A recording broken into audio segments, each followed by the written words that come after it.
भाई ये प्रोसेसर में ऐसा क्या होता है जो लैपटॉप या डेस्कटॉप को परचेज करने के लिए इतनी रिसर्च करनी पड़ जाती है कि बस दिमाग ही खराब हो जाता है। तो चलिए समझते हैं आसान शब्दों में। मैंने काफी वीडियोस बनाई है कंप्यूटर के बेसिक्स के बारे में, कंप्यूटर के टाइप्स के बारे में और ऐसी बहुत सारी वीडियोस। आज हम एक ऐसे कंपोनेंट के बारे में बात करेंगे जो कंप्यूटर या डेस्कटॉप के लिए बहुत इंपॉर्टेंट रोल प्ले करता है। और ये सभी ऐसे इलेक्ट्रॉनिक डिवाइस में होते हैं जिसमें प्रोग्रामिंग होती है, मतलब ऐसे टास्क जिसको हम इनपुट दें और आउटपुट आसानी से मिल जाए। तो चलिए शुरू से शुरू करते हैं।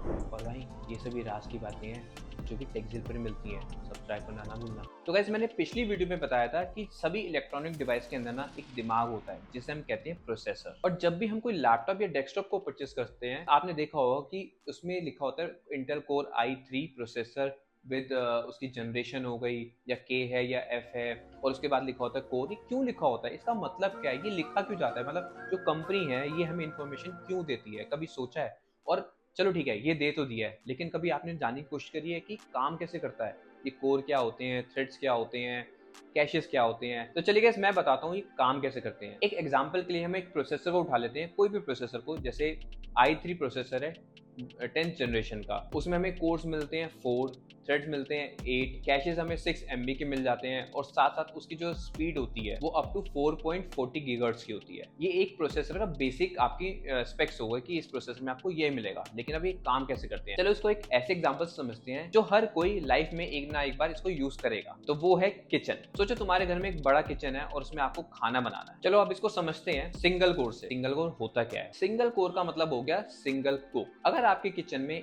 एक कुक है और उसको खाना बनाना है तो एक काम एक ही समय पे करेगा। पहले या तो वो रोटी बनाएगा, फिर सब्जी बनाएगा, या फिर सैलेड काटेगा। मतलब सब काम लाइन बाय लाइन होंगे एक एक करके, जिसमें टाइम ज्यादा लगेगा। अब आती है बात मल्टी कोर्स की, मतलब मल्टीपल कुक्स। अब समझो किचन में 4 कुक आ गए, मतलब रोटी एक कुक बना रहे, सब्जी एक कुक बना रहा है, सैलेड एक कुक बना रहा है, और चौथा एक कुक कर रहा है अपनी चटनी को बना रहा है, क्योंकि चटनी भी तो बहुत जरूरी होती है ना। अब यहाँ पे आप समझो 4 काम पैरेलल चल रहे हैं। इसका मतलब है खाना जल्दी बन जाएगा और एक ही टाइम में बनेगा। ये तो हो गई मल्टी कोर्स की बात। आई होप सिंगल कोर और मल्टी कोर को आपको क्लियर हो गया होगा। चलिए गाइस अब बात करते हैं थ्रेड्स की।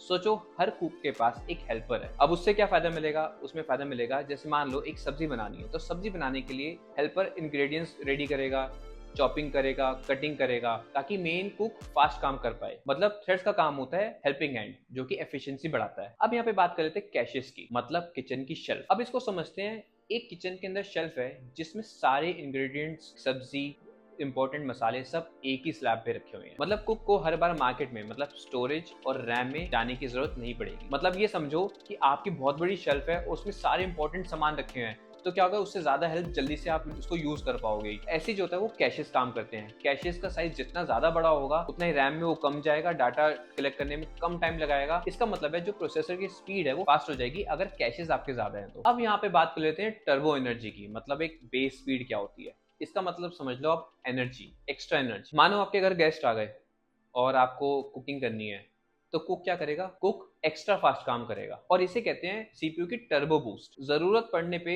टेम्परेरी स्पीड को इंक्रीज करना। अब इसको इजी वर्ड्स में समझते हैं प्रोसेसर के through. 4 core equal to cook, 8 thread equal to helpers, caches हो गई आपकी शेल्फ, टर्बो बूस्ट का मतलब हो गया एक्स्ट्रा एनर्जी। मतलब जितने ज्यादा कुक्स और थ्रेड्स उतनी ज्यादा एफिशिएंसी आपको काम में मिलेगी। आई होप आपको ये वीडियो पसंद आई होगी और इसको मैंने अच्छे से समझाने की कोशिश करी है। भाई यहाँ तक पहुंच गए हो तो लाइक, शेयर और चैनल को सब्सक्राइब करने का रिचुअल ना भूलना, नहीं तो किचन में कुक करना पड़ जाएगा। तो चलिए गाइस इस वीडियो को यहीं पे एंड करते हैं। मिलते हैं फिर ऐसी इंटरेस्टिंग वीडियो में, और कमेंट करके बताना किस टॉपिक पे आप वीडियो देखना चाहते हो।